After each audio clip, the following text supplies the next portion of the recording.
सभी पत्रकार बंधुओं को मेरा नमस्कार। आज की ये महत्वपूर्ण पत्रकार वार्ता पिछले दिनों अरविंद केजरीवाल जी ने जैसे ही ऐलान किया कि उत्तर प्रदेश में 2022 का विधानसभा चुनाव आम आदमी पार्टी लड़ेगी, पूरी की पूरी भारतीय जनता पार्टी ऊपर से लेकर नीचे तक बौखला गई। मुख्यमंत्री जी का बयान आ रहा है, उप मुख्यमंत्री जी का बयान आ रहा है, प्रदेश अध्यक्ष जी तो पहचानने से इनकार कर दे रहे हैं कि कौन सी पार्टी है ये, और एक मंत्री जी ने, आदरणीय सिद्धार्थनाथ सिंह जी ने बाकायदा प्रेस कॉन्फ्रेंस करके बहस की चुनौती दी। उन्होंने कहा दिल्ली के शिक्षा मॉडल पे, दिल्ली के स्वास्थ्य मॉडल पे, दिल्ली का जो मॉडल है बिजली का, पानी का, गवर्नमेंट का, सरकार चलाने का, उस मॉडल पे मैं खुली बहस करने के लिए तैयार हूं। और मंत्री जी ने जैसे ही यह चुनौती दी, कल दिल्ली के उप मुख्यमंत्री मनीष सिसोदिया जी ने उनकी चुनौती को स्वीकार करते हुए साफ तौर पे कहा कि 22 दिसंबर को हम यहां पर आ रहे हैं और किसी भी स्थान पर, किसी भी समय आप जगह और स्थान बता दीजिए, समय बता दीजिए, आपके साथ दिल्ली के मॉडल पे और उत्तर प्रदेश के मॉडल पे खुली बहस करने के लिए मनीष सिसोदिया जी तैयार हैं। लेकिन 25 घंटे हो गए, जो पार्टी अरविंद केजरीवाल जी के चुनाव लड़ने के ऐलान के बाद तुरंत प्रतिक्रिया देने के लिए मैदान में आ जाती है, 25 घंटे से गजनी मोड में चली गई है। उसको याद ही नहीं कि उसने क्या बोला था। भूल गए कि वो दिल्ली के शिक्षा मॉडल पे बात करना चाहते हैं, स्वास्थ्य मॉडल पे बात करना चाहते हैं, बिजली पानी के मॉडल पे बात करना चाहते हैं। अरे इस फील्ड के तो सचिन तेंदुलकर है अरविंद केजरीवाल, हम तो चाहते हैं इस पे बात करो।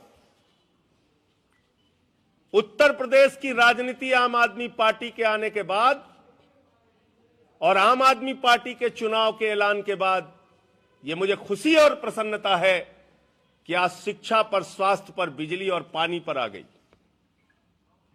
और मैं सिद्धार्थनाथ सिंह जी से कहूंगा, आप आइए, मनीष सिसोदिया जी के साथ खुली बहस कीजिए। 25 घंटे हो गए, आप चुप क्यों हैं? आपके उप मुख्यमंत्री केशव प्रसाद मौर्य जी चुप क्यों हैं? आपके प्रदेश अध्यक्ष स्वतंत्र देव सिंह जी चुप क्यों हैं?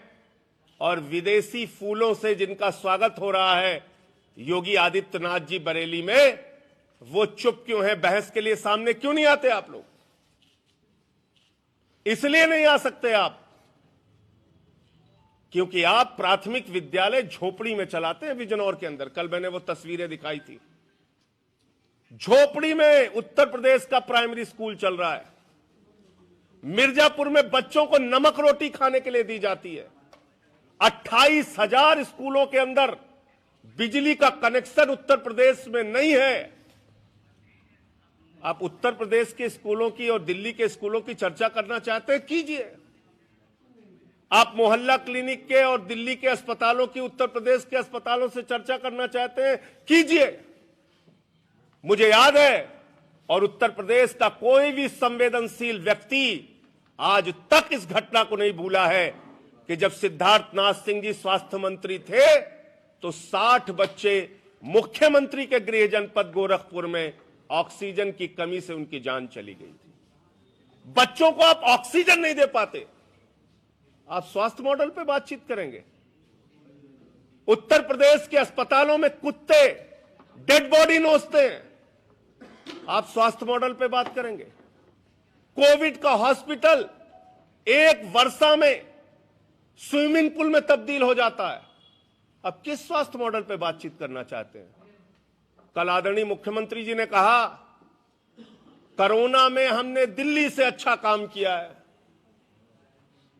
मुझे बड़ी हंसी आ रही थी कि काम आपने जो किया है उससे पूरी दुनिया में भारत की बदनामी हुई है। और वो काम आपने क्या किया है? बरेली में 965 लोगों का नाम सामने आया जो मौजूद ही नहीं है दुनिया में, उनकी कोरोना की जांच भी हो गई और रिपोर्ट भी निगेटिव आ गई। भूतों की कोरोना जांच हो रही है उत्तर प्रदेश में, और योगी जी कह रहे हैं हम कोरोना से लड़ाई लड़ रहे हैं। पीपी किट का घोटाला यहां पर हुआ। 800 का ऑक्सीमीटर 5000 में खरीदा गया, 1600 का थर्मोमीटर 13000 में खरीदा गया। कोरोना के घोटाला पे 75 जिलों का घोटाला जब सामने किया तो एसआईटी बनाई गई, और उस एसआईटी में आज तक क्या हुआ, कितने लोगों पे एफआईआर हुई, किससे किससे रिकवरी हुई, कौन बर्खास्त हुआ, किसकी नौकरी गई, आज तक पता नहीं। आप किस मुद्दे पे बात करना चाहते हैं? आप आइए और खुली चर्चा कीजिए। आज से आम आदमी पार्टी पूरे उत्तर प्रदेश में सेल्फी विद सरकारी स्कूल, सेल्फी विद खंडहर का अभियान शुरू करने जा रही है, और हमने अपने 75 जिलों के कार्यकर्ताओं को निर्देश दिया है, टूटे फूटे टाट पट्टी पर बैठने वाले और जिन स्कूलों में जानवरों की तस्वीरें सामने आती हैं, आप उन स्कूलों में जाइए, वहां की फोटो खींचिए और सरकार को, आदित्यनाथ जी को टैग कीजिए। हमारा अभियान आज से चलेगा, सेल्फी विद सरकारी स्कूल, सेल्फी विद खंडहर। जो सरकारी स्कूल खंडहर में तब्दील हो चुके हैं, उनके साथ वो तस्वीर हम उत्तर प्रदेश की जनता को दिखाना चाहते हैं। अभी भी वक्त है। सिद्धार्थनाथ सिंह जी, कृपा करके जवाब दीजिए। गजनी मोड में आप लोग मत जाइए, कुछ तो बोलिए। कल से आप खामोश हैं, चुप हैं, पूरे उत्तर प्रदेश की जनता इंतजार कर रही है। आइए, सामने आइए, भागिए मत बहस से। 22 दिसंबर की तारीख तय हुई है, 22 दिसंबर को चर्चा का समय और स्थान बताइए। हम लोग स्कूल पे, अस्पताल पे, बिजली पे, पानी पे, रोजगार पे, क्राइम पे, हर मुद्दे पे बातचीत करने के लिए तैयार है। तो मुझे इतनी बात कहनी थी। अब आपके जो प्रश्न है, अगर हम दिल्ली की बात करें, कोरोना इक्विपमेंट को लेकर पहले उत्तर प्रदेश में जो रोक हुई थी उसका उजागर आपने किया था, लेकिन अगर हम दिल्ली की बात कर रहे हैं तो चाहे वो ऑक्सीमीटर हो या थर्मामीटर हो, उत्तर प्रदेश के दामों से भी ज्यादा रेट पे खरीदा गया। 30,000 29,000 कुछ रुपए में खरीदा गया। लाइए आप डिटेल लेके आइए सामने। संजय जी, मेरा ये कहना है कि आपने एक एसआईटी बनाई और उस एसआईटी में आपने साफ तौर पे कहा, 20 रुपए में आपने खरीदा है दो ऑक्सीमीटर। ये आपकी डिटेल है सर। एक मिनट, मैं अभी सब आप दे दीजिए, कहां का कागज आप दे रहे हैं। मैं एक सेकेंड। आपने एक एसआईटी बनाई कोरोना के घोटालों की जांच करने के लिए, ऑक्सीमीटर और थर्मोमीटर की जांच करने के लिए, और आज तक उस एसआईटी की रिपोर्ट का क्या हुआ? मुख्यमंत्री जी ने स्वयं कहा था 10 दिन में कार्रवाई होगी, 10 दिन में रिपोर्ट आ जाएगी। क्या हुआ आज तक उसका? ये सवाल हमने कल भी पूछा था सिद्धार्थनाथ जी। तो सिद्धार्थनाथ जी जवाब देना उसका। आपने जिस तरीके से बोला कि कोविड को लेकर जिस तरीके से बेहतर काम किया आम आदमी पार्टी सरकार ने, लेकिन मौत के आंकड़े कुछ और बता रहे हैं। 10,000 2 करोड़ की आबादी में से मर जाते हैं, और उत्तर प्रदेश में 22 करोड़ से ज्यादा की आबादी के अंदर 8,000 की मौतें होती हैं। अच्छा, एक चीज मतलब अब क्या मानते, बेहतर क्या, आप भूत बेहतर या वो मॉडल बेहतर? मैं बता रहा हूं इसको। भूतों की जब आप जांच करेंगे तो आंकड़े भी कम और मौत का आंकड़ा भी कम। जब इंसान मौजूद ही नहीं है, उसकी निगेटिव रिपोर्ट आप दे रहे हैं, तो आपके पूरे कोरोना अभियान पे ही सवाल उठ रहा है ना। आपने लोगों की जांच नहीं की, कितने लोग पॉजिटिव थे, कितने लोग निगेटिव थे, आपको पता ही नहीं है सही आंकड़ा। टेस्टिंग आपने दिल्ली की तुलना में बहुत कम कराई। आप एवरेज निकाल लीजिए, 24 करोड़ की आबादी में कितनी जांच इन्होंने कराई और हमने प्रतिदिन कितनी जांच कराई। और जब आप जांच ही नहीं कराएंगे, कोरोना किसको हुआ है नहीं हुआ यही नहीं पता चलेगा, तो किसकी मौत हो रही है कोरोना से ये भी नहीं पता चलेगा।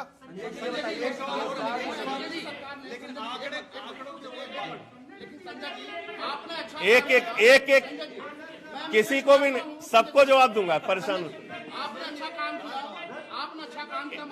एक से मैं इनका जवाब दे दूं, आप ही के मित्र हैं, इनका जवाब देने लेंगे। संजय जी, आप कहते हैं कि आपने दिल्ली के भीतर कोरोना पे अच्छा काम किया, फिर दिल्ली हाई कोर्ट ने फटकार लगाई, गृह मंत्री को कमान संभालनी पड़ी। जब आपने अच्छा काम किया फिर ये नौबत क्यों आई? देखिए, होम आइसोलेशन का मॉडल पूरे देश और दुनिया में प्रशंसा हुई उसकी। प्लाज्मा थेरेपी का मॉडल सबसे पहले हमने अडॉप्ट किया दिल्ली में। कोविड का दुनिया में सबसे बड़ा हॉस्पिटल 10,000 बेड का दिल्ली में हमने बनाया। ऑक्सीजन बेड, वेंटिलेटर बेड उस महामारी के दौरान सबसे ज्यादा हमने उपलब्ध कराए। कोविड का सबसे ज्यादा फैलने की संभावना का स्थल कौन था? याद रखिए, विदेशों से बीमारी आई और मुंबई और दिल्ली इसके दो बड़े सेंटर थे। दिल्ली सबसे बड़ा सेंटर था और उस कोरोना की लड़ाई में भारतीय जनता पार्टी आज जो आलोचना कर रहे हैं आदित्यनाथ जी, इनके तो प्रधानमंत्री हमारी तारीफ कर चुके हैं। लेकिन तो इसलिए कोरोना का हमारी लड़ाई का मॉडल सामने है। हम झूठे आंकड़े नहीं मैनेज कर रहे थे, हमने खतरों को देखा, उस संकट का सामना किया और उस पर नियंत्रण पाया। ये हमारा मॉडल था। और बाबा जी क्या कर रहे थे? वो भूतों की जांच कर रहे थे। उनका सवाल है। हाँ, आप उत्तर प्रदेश में चुनाव लड़ने जा रहे हैं, लेकिन जब कोरोना फैला था तो आपकी सरकार ने कहा था दिल्ली में सिर्फ दिल्ली के लोगों का इलाज होगा और पूर्वांचल के बारे में कहा था कि 500 रुपए लगा के 5 लाख का इलाज कराएगा। यूपी के लोग आपको वोट क्यों दें? अभी सबका सवाल आना है। दोनों का जवाब देते हैं। पहली बात तो ये कि जितना 5 लाख वाली बात आपने कहा, मैं कम से कम 5,000 बार पूछ चुका हूं और मैं इस प्रेस कॉन्फ्रेंस में भी चाहता हूं कि वो पूरा वीडियो आप दिखाइए। आगे की एक लाइन काट लेना कि हमें प्रसन्नता होती है कि यूपी और बिहार से भी हमारे भाई आते हैं और 5 लाख रुपए का यहां इलाज कराते हैं। इस बात को अगर आप जैसे ही काट देते हैं, सारी बात का अर्थ ही बदल जाता है। मैं चाहता हूं पूरा वीडियो इस प्रेस कॉन्फ्रेंस में चला दीजिए, सब लाइव देख लें क्या बोला केजरीवाल जी ने। नंबर 1। दूसरी बात, मैं इस बात को जिम्मेदारी से कह रहा हूं और मैं खुद सुल्तानपुर उत्तर प्रदेश का रहने वाला हूं। आप आइए हमारे साथ दिल्ली, मैं आपको आमंत्रित करता हूं। पूर्वांचल के भाइयों के लिए दिन रात कोरोना के दौरान किसने मेहनत की है और किसने उनको बॉर्डर के ऊपर लाठियों से पिटवाया है, ये पूरा सच पूर्वांचल के एक एक व्यक्ति को पता है। 10 लाख लोगों का प्रतिदिन का दोनों वक्त का रसोई चलाने का काम कोरोना के दौरान हमने किया। हम वो सरकार नहीं है जो अडानी को उस आपदा के दौरान 100 एकड़ जमीन देने का काम करें, अध्यादेश के जरिए बिल लाने का काम करें, अडानी की गुलामी करने का काम करें। हम वो सरकार नहीं है। हमने उस कोरोना के दौरान वो काम करके दिखाया लोगों के लिए। एक एक विधायक, एक एक कार्यकर्ता उनके बीच में 24 घंटे मौजूद रहा। संजय जी, आपकी दूसरी पारी में 44% लोग 2 करोड़ की आबादी पे बेरोजगार हैं। तो ऐसा कोई रोल मॉडल है कि आप विधानसभा चुनाव में उत्तर प्रदेश आते हैं और बेरोजगारी को दूर करने का दम भरते हैं, जहां पर 23 करोड़ से ज्यादा की आबादी है? देखिए, जब हम उस 2 करोड़ की आबादी में चुनाव लड़ रहे थे 2013 में, तो आप लोगों के पास वो सारे नेताओं के बाइट्स मौजूद होंगे, कृपा करके उसको दिखाइएगा। कोई कहता था ये हवा में उड़ जाएंगे, कोई कहता था बिजली आधे दाम पे, ये तो संभव ही नहीं है, पानी फ्री, ये तो हो ही नहीं सकता। सरकार की नीयत होनी चाहिए काम करने की। 73 साल की आजादी में किसी ने नहीं सोचा रहा होगा कि कोई सरकार अपने देश के एक हिस्से में 200 यूनिट बिजली फ्री और 400 यूनिट आधे दाम पे देगी। यह करिश्मा हमने करके दिखाया। बजट की कमी नहीं होती। 24 करोड़ की आबादी है तो संसाधन ज्यादा है, क्षेत्रफल ज्यादा है, बड़ा प्रदेश है तो संसाधन ज्यादा है। आपके पास आबादी 24 करोड़ की है तो मैन पावर ज्यादा है। उसका सदुपयोग अगर आप करेंगे तो आप बेहतर परिणाम दे पाएंगे।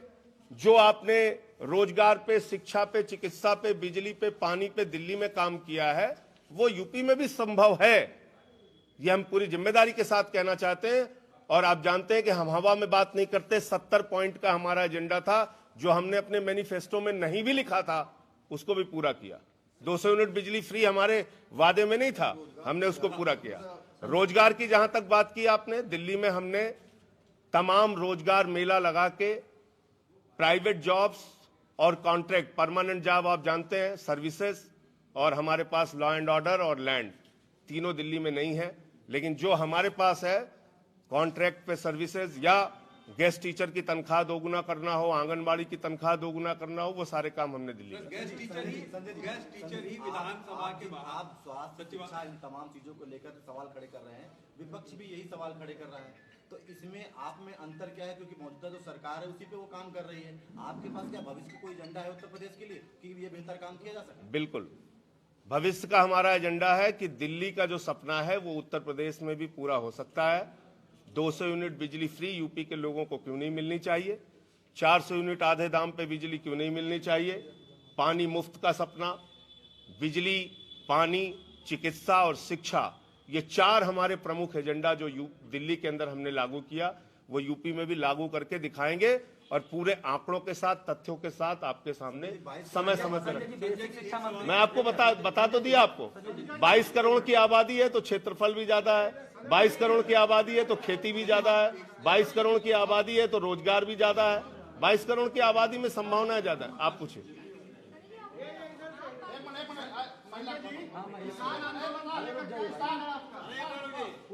बता रहा हूं आपको जी।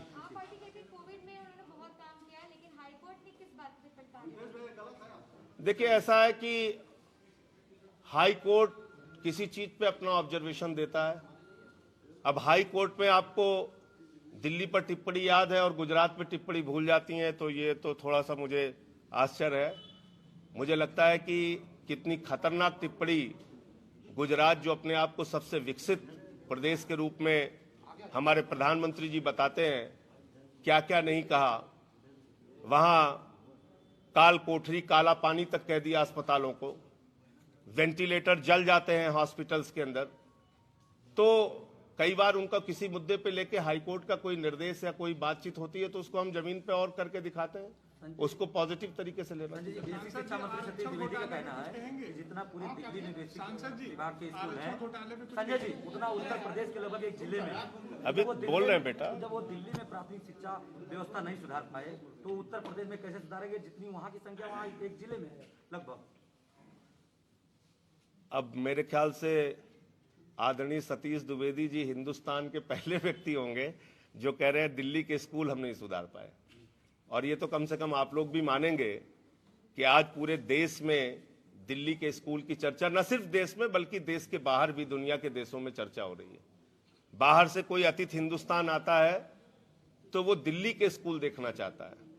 ट्रंप की बेटी भी आई तो वो दिल्ली के स्कूल देखना चाहती है।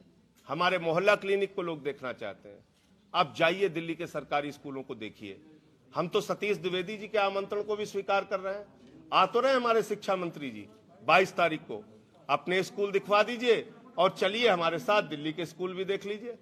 आप चलिए ना, ये तो अच्छी बात है, एक दूसरे को सीखने को मिलेगा। हम आपके स्कूल देख पाएंगे, आप हमारे स्कूल देख लेंगे। दिल्ली के सरकारी स्कूलों में जब केजरीवाल जी मुख्यमंत्री नहीं बने थे, मुख्यमंत्री बनने के बाद शिक्षा मंत्री और मुख्यमंत्री ने दौरा किया, मकड़ी के जाले लगे रहते थे स्कूलों में, टाट पट्टी पे बैठते थे बच्चे, लैब नहीं होते थे, टॉयलेट्स नहीं थे बच्चियों के लिए। आज वहां पे एयर कंडीशन कमरे बच्चों की पढ़ाई के लिए बने हैं, एथलीट के ग्राउंड, स्विमिंग पूल, हॉकी के ग्राउंड। आप दिल्ली के सरकारी स्कूलों को देखेंगे, वर्ल्ड क्लास दिल्ली के सरकारी स्कूल है। आप दिखाइए ना। सतीश द्विवेदी जी के इस आमंत्रण को हम स्वीकार करते हैं। संजय जी, उनका कहना सिर्फ एक स्कूल में सारी सुविधाएं हैं। ये कहने से नहीं चलेगा ना, हम तो कह रहे हैं आप भी चलिए और सतीश द्विवेदी जी भी चले, सब लोग मिलकर देखते हैं। देखिए, किसान आंदोलन के बारे में मैं कई बार इस बात को कह चुका हूं, और जब यह आंदोलन इतना बृहद रूप नहीं भी लिए हुए था तो एक आंदोलन देश की पार्लियामेंट में हुआ था, आपको याद होगा। और मैंने संसद के अंदर जब माइक तोड़ा था, ये काला कानून जब पढ़ा जा रहा था उस वक्त, तो ऊपर से लेकर नीचे तक बीजेपी रो रही थी, माइक तोड़ दिया, माइक तोड़ दिया। आज किसानों की हड्डियां तोड़ी जा रही हैं, उनके ऊपर आंसू गैस के गोले चलाए जा रहे हैं, उन पे फर्जी मुकदमे लिखे जा रहे हैं, पानी की बौछार इन ठंडियों में की जा रही है, सड़कें खुदवा दी जा रही हैं, आपकी सारी वार्ता फेल हो जा रही है। और हो क्यों रहा है ये मैंने आपको बताया था पिछली पत्रकार वार्ता में, फिर आज दोहरा दे रहा हूं। 2.5 साल पहले 17-18 में 100 एकड़ जमीन कोल्ड स्टोरेज के लिए लैंड यूज चेंज करने का एप्लीकेशन अडानी ने खट्टर सरकार को दिया। वो एप्लीकेशन रिजेक्ट हो जाती है। 7 मई 2020 को जब पूरे देश में लॉकडाउन लगा था, ऑफिस खोल के खट्टर साहब 100 एकड़ जमीन अडानी को देते हैं कोल्ड स्टोरेज के लिए। और 5 जून 2020 को 28 दिन के बाद देश के प्रधानमंत्री आदरणीय नरेंद्र मोदी जी पार्लियामेंट में बिल पर चर्चा कराए बगैर ऑर्डिनेंस के जरिए यह बिल पास कर देते हैं। अब आप समझ सकते हैं ये बिल देश के किसानों के लिए बना है या अडानी और अंबानी के लिए बना है। एक मिनट मुझे बात पूरी कर लेने दीजिए। किसानों का मुद्दा मैंने उठाया था तो थोड़ा तो टाइम दीजिए मुझे। मैं बिल्कुल आपको बता रहा हूं। तो 3 इसमें प्रावधान है। पहली बात, एमएसपी की गारंटी का जिक्र तीनों कानून में कहीं नहीं है। सरकार कहती है साहब ये तो पहले भी नहीं था। अरे भैया, तो पहले तो जीएसटी भी नहीं थी इस देश में, नोटबंदी भी नहीं था इस देश के अंदर, पहले कॉन्ट्रैक्ट खेती भी नहीं थी इस देश में, पहले असीमित भंडारण की छूट भी नहीं थी इस देश में। तो जो पहले नहीं था वो कर दिया किसानों के खिलाफ। अब जो वो कह रहे हैं कि एमएसपी की गारंटी दे दो हमारे हक में, कह रहे हो नहीं साहब पहले भी नहीं था, अब भी नहीं रहेगा। तो पहले तो जिन लोगों ने नहीं किया उनको 40 सीट पे पहुंचा दिया जनता ने। आप भी 40 सीट पे पहुंच जाओगे अगर आपका यही हाल रहेगा तो। एक बात। दूसरी बात, आपने कॉन्ट्रैक्ट फार्मिंग लिख दी। अब हिंदुस्तान जैसे देश में जहां 80 से 85% किसान 2.5 एकड़ से कम की जमीन वाला है, वहां पर आप कॉन्ट्रैक्ट फार्मिंग ला रहे हैं। यूरोप के और दुनिया के तमाम बड़े देशों में, अमेरिका जैसे देशों में कॉन्ट्रैक्ट फार्मिंग फेल हो गई। और ये मैं नहीं कह रहा हूं, पार्लियामेंट के अंदर स्वर्गीय अरुण जेटली जी ने इस बात का जिक्र किया है। आप अपने ही खेत में किसान को इस फार्मिंग का, कॉन्ट्रैक्ट फार्मिंग के जरिए गुलाम बना देंगे और उसको न्यायालय जाने का भी अधिकार नहीं है। वो एसडीएम की कोर्ट या डीएम की कोर्ट में जाएगा। तीसरा प्रावधान जो आप जर्नलिस्ट के लिए भी खिलाफ है, कर्मचारी के लिए भी खिलाफ है, माताओं बहनों के लिए भी खिलाफ है, हर गृहिणी के लिए खिलाफ है, वो है असीमित भंडारण की छूट। सस्ते में गेहूं, सस्ते में चावल, सस्ते में फल, सस्ते में सब्जियां किसानों से खरीदी जाएंगी, उसको बड़े बड़े कोल्ड स्टोरेज में रखा जाएगा और जब बाजार में उसकी कमी हो जाएगी तो महंगे दामों पर उसको बेचा जाएगा। यानी इस देश के अंदर आज जमाखोरी, कालाबाजारी और महंगाई को इस कानून के जरिए लीगलाइज कर दिया गया है। इसलिए हम इस काले कानून का विरोध करते हैं और ये काला कानून पार्लियामेंट का स्पेशल सेशन बुला के वापस करना चाहिए। लेकिन दुर्भाग्य से यह पहली बार हो रहा है कि आज जब किसानों के खिलाफ ये काला कानून पास करना था, उस वक्त कोरोना की महामारी के दौरान भी पार्लियामेंट चलाई गई और बिल पास किया गया। आज जब किसानों का आंदोलन चल रहा है, पार्लियामेंट में चर्चा होनी चाहिए, तो विंटर सेशन नहीं होगा। संसद के अंदर पार्लियामेंट के मेंबर्स चर्चा नहीं कर सकते। ये काला कानून वापस लेने के लिए सरकार पे दबाव ना बनाए, इसलिए उन्होंने विंटर सेशन खत्म कर दिया। ये बहुत ही दुर्भाग्यपूर्ण है संसदीय लोकतंत्र के लिए भी और हमारी संवैधानिक परंपराओं के लिए, संसदीय परंपराओं के लिए भी। तो इसलिए कल संत बाबा राम सिंह जी की गोली मार के उन्होंने आत्महत्या कर ली और ये कहा कि किसानों की हालत से हम दुखी हैं, जुल्म करना और जुल्म सहना दोनों अपराध है। ऐसी हालत हो रही है और आप अभी भी इस आंदोलन में आतंकवादी हैं, नक्सलवादी हैं, खालिस्तानी हैं, पाकिस्तानी हैं, चाइना वाले हैं। तो भैया जब तुम इतने कमजोर गृह मंत्री हो कि तुम्हारे रहते हुए कहीं खालिस्तानी घुस जा रहा है, कहीं पाकिस्तानी घुस जा रहा है, कहीं चाइना साजिश कर रहा है, कहीं नक्सलवादी आ जा रहा है, तो इस्तीफा देके घर जाओ। फिर क्यों आप देश के गृह मंत्री बने हो? तो ये हर आंदोलन को बदनाम करने की जो कोशिश है बीजेपी की, ये बहुत ही खतरनाक है। अन्नदाता को आतंकवादी कहने वाले लोग देश के गद्दार हैं और देश के अंदर वो नफरत फैलाना चाहते हैं। जी, एक सवाल कि लगातार जब शुरुआत में आपकी पार्टी बनी, अन्ना मूवमेंट या उसके साथ साथ, तब से लगातार आपने भ्रष्टाचार की बात कही कि भ्रष्टाचार हुआ, कॉमनवेल्थ में भ्रष्टाचार हुआ। उसके बाद आप लोगों ने एक जिक्र और करा सिग्नेचर ब्रिज का, वहां पर उसमें भ्रष्टाचार हुआ, तो तमाम जो भ्रष्टाचार हुआ उसमें क्या आपने करा? ये आप सवाल हमसे पूछ रहे हैं? आपने क्या, आपकी सरकार 16 मुकदमे किए हमने। CWG कॉमनवेल्थ गेम्स के घोटाले में 16 मुकदमे किए और ACB हमसे छीन ली गई। हम चिल्लाते रहे, चीखते रहे, एंटी करप्शन ब्रांच हमको दो। पिछले 4 सालों से ACB आज मोदी जी के पास है, गृह मंत्री अमित शाह जी के पास है। जाकर उनसे पूछिए कि जो 16 FIR कॉमनवेल्थ गेम्स के घोटाले में केजरीवाल जी ने की थी, उस पर क्या कार्रवाई किया इन लोगों ने। आज हमारे हाथ पैर काट के पूछा जाता है कि आपने इस पे क्या किया, उस पे क्या किया। एकमात्र ACB थी हमारे पास जिसके जरिए हम एंटी करप्शन के मामलों में काम कर सकते थे, वो भी छीन लिया गया। 4 साल से ज्यादा समय हो गया। संजय जी, आपका जब लखनऊ में ऑफिस खुला, उसके बाद जब बंद हुआ, आपने सरकार पे आरोप लगाया कि सरकार ने जबरदस्ती हमारे कार्यालय पे ताला लगवा दिया। आज आपका ऑफिस जिस जगह पे है, ये आवासीय लैंड है, इस पे आप कमर्शियल उपयोग कर रहे हैं। लखनऊ विकास प्राधिकरण जल्द ही इस पे कार्रवाई करने वाला है। एकदम करना चाहिए। आरोप लगाएंगे कि सरकार ने हमारा बंद करा दिया। एकदम करना चाहिए। आवासीय में क्यों कमर्शियल उपयोग कर रहे हैं? एकदम करना चाहिए। और जितने भी आवासीय में कमर्शियल दफ्तर चल रहा है, सब बंद कराना चाहिए। मतलब सब भ्रष्टाचारी है, तो आप भी भ्रष्टाचार? नहीं, भ्रष्टाचारी का सवाल नहीं है। ये तर्क मत दीजिए। सब गलत कर रहे हैं आप। ये तर्क नहीं, अगर आप मुझे बताइए, एक कार्यालय, एक सेकंड, एक कार्यालय पार्टी का हमें खोलने का अधिकार है कि नहीं है? कमर्शियल आवासीय लैंड है जहाँ आप खोले हैं, तो ये उनको नोटिस देने दीजिए ना, हम जवाब देंगे उनका। नहीं, तो वही मैं पूछ रहा हूँ कि अगर सब उनका जवाब देंगे ना, उनको आने दीजिए नोटिस। अब एक मामला और है जो मैं बोल दूं, एक मामला और बोल दूं। अब इतना जवाब तो कोई नहीं देता, मैंने सबके जवाब दिए। 1 मिनट अब सुन लीजिए। ये 69,000 शिक्षकों की भर्ती का जो घोटाला हुआ, उसमें एक और घोटाला सामने आया है कि आरक्षण के नियमों का पालन दूर दूर तक कहीं नहीं किया गया है। इसकी कंप्लेंट सारे जगहों पे किया इन्होंने, और ये नौजवान साथियों ने रिपोर्ट भी पिछड़ा वर्ग आयोग की जो है वो भी इसमें शामिल है। और ये सारी रिपोर्ट होने के बावजूद इसमें आरक्षण का नियम क्यों नहीं पालन किया गया? एक तो इनका मसला है, इनकी लड़ाई के साथ आम आदमी पार्टी पूरी तरह से है, और इसमें हम सरकार से पूछना चाहते हैं कि इसमें आपने आरक्षण का पालन क्यों नहीं किया, नंबर 1। और दूसरा विषय, अनुदेशकों को 17,000 रुपए मानदेय बढ़ाने की घोषणा की गई थी, आज वो 8,500 रुपए कम करके कर दी गई है। ये 2 मसले हैं जिस पे और बात मुझे करनी थी, और इनको पूरा मानदेय मिलना चाहिए। अनुदेशकों को 17,000 जो घोषित है वो होना चाहिए। धन्यवाद। अब आ जाइए, जवाब दे देंगे।